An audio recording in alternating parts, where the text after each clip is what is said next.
Count it up, count it, count it up, count it up, count it up, count it. Count it up, count it up, count it up. Bertrand, you can find me on IG at @mine_billion, and you are watching Count it up, count it. What's good, everybody? It is your boy Brenten, the founder of 20-something. Even if I ain't your boy, I'm still your boy.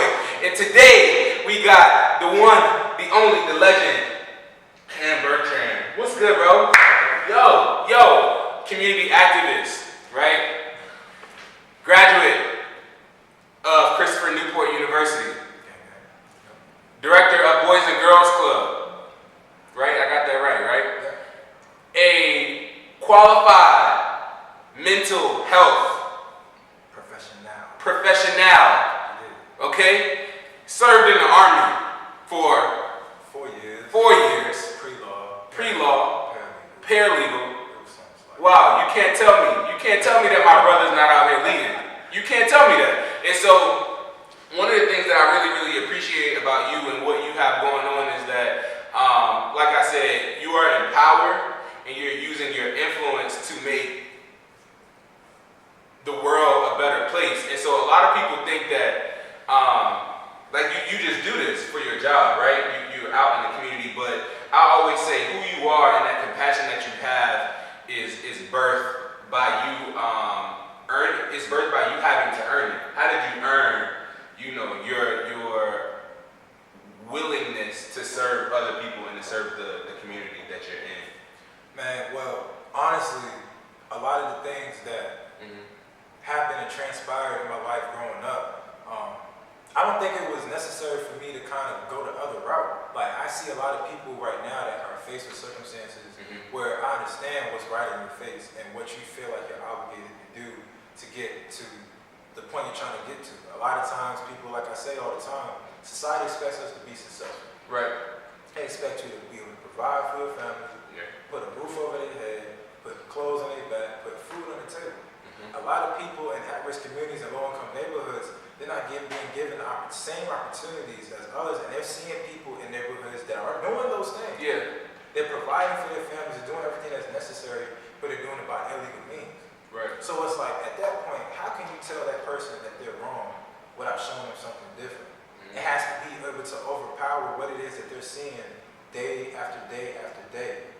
A lot of kids, yes, they're given opportunity. They can go to their community center. They can go to their public library. They can go to school. But what they're coming home to and what they're seeing in the neighborhoods, it's crazy.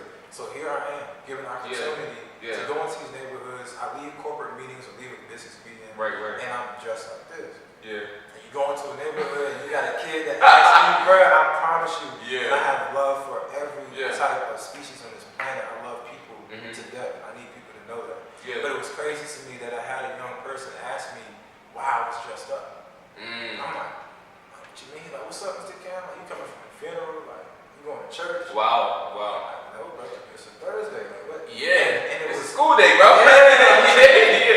And at that point, I realized he's not used to seeing young black professionals. Like, this wasn't a norm to him. Right. So then you start seeing things change. You start seeing people that start feeling more comfortable dressing up. Right. They feel more comfortable being professional. They feel more comfortable talking in a way that may seem corny or dumb, but talking educated is not a bad thing.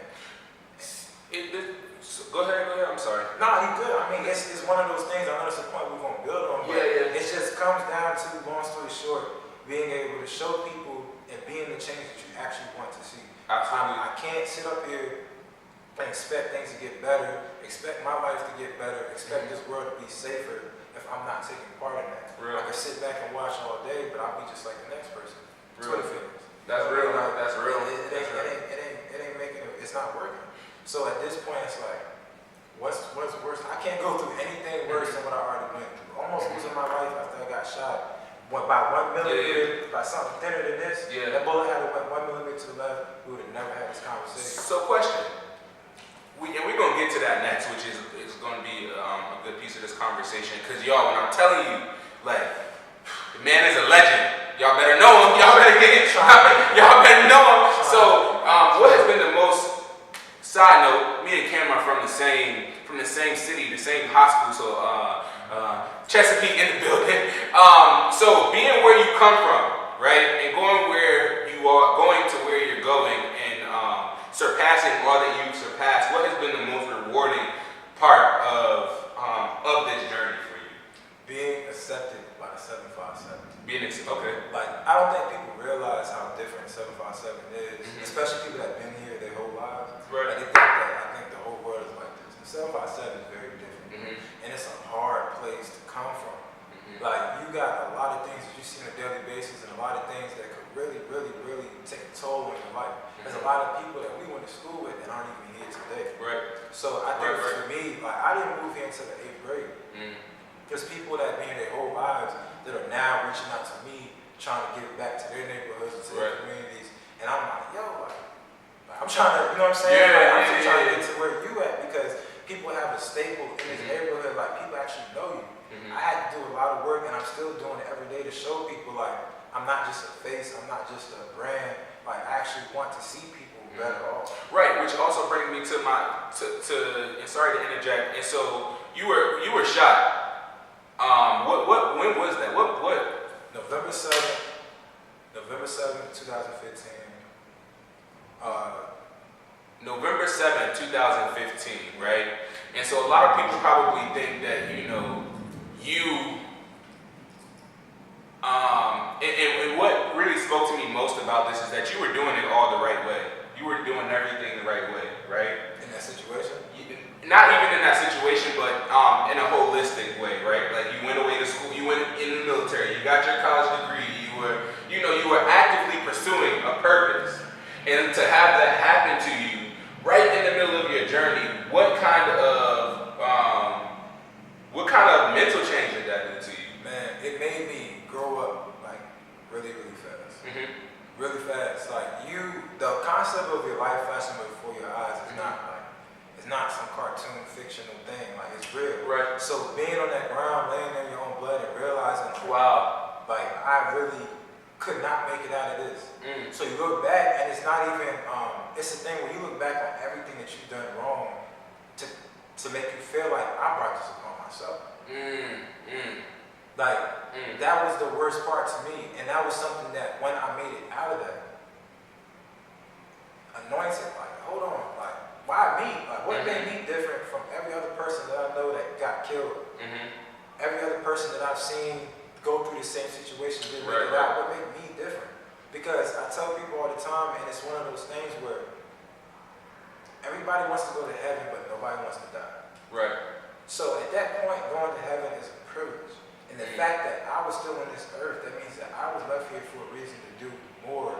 And the right thing. I had to go a different direction. I was not given a second chance at this life to go back and keep doing the same things that other people are dead or in jail for. I just never got caught. Right. And those are the things where it's like, I'm no different.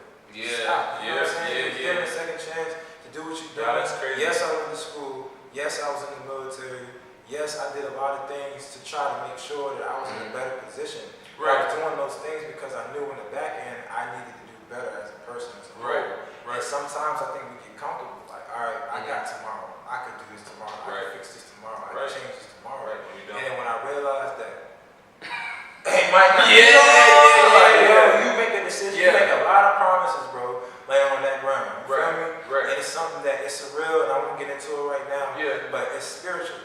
And it's something that I made a promise to not only myself, you know what I mean, but to the people in my lives, that not only will I make sure that nobody else in my family has to go through what I'm still recovering from, but I'm going to do everything in my power to make sure if I could just save one person, bro, just one. That one person could have been me. Let's not get it twisted. People saw me laying on that ground and they left me there. Wow. I was laying on a block where I understand the perception and what people thought, because I won't dress like this. You feel me? I'm on a block in the hood in Norfolk where people automatically assumed that I was probably gang banging or just doing drugs, you feel me, and didn't want to get involved. And I get it. I get it, and that's why I made sure, again, everybody deserves a second chance. There's a person on the other end of that bullet. That's easy. Pulling the trigger is easy.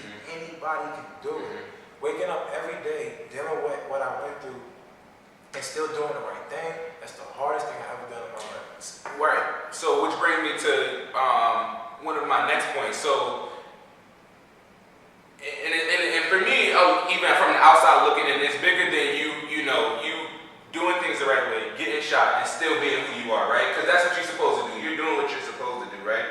But in that same token, for me, I think it's super important for you to kind of speak to the fact that you could have taken that experience and allowed it to shift your life, right? Because you've been doing community stuff since before you were in your positions, right? And you could have easily stopped doing community stuff, and you could have easily went into hiding because of that situation.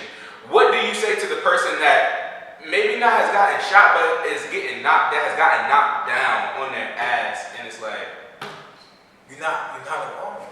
Like there's a lot of people getting knocked on their ass every day, and they just looking for somebody to pick them up. That's it.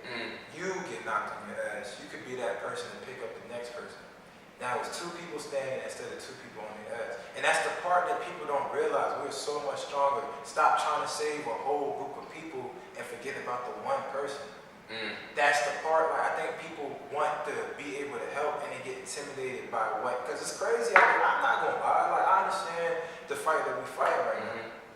But the more and more we sit back and wait for the next person to do it instead of standing up and assembling together, that's the whole part about it. We could be so much more stronger together if we just pick up the next person. And I get it, bro. I really do. Like I was that person. I didn't want to share my story. I didn't want people to know what I was going through. I didn't want people to know that I'm struggling.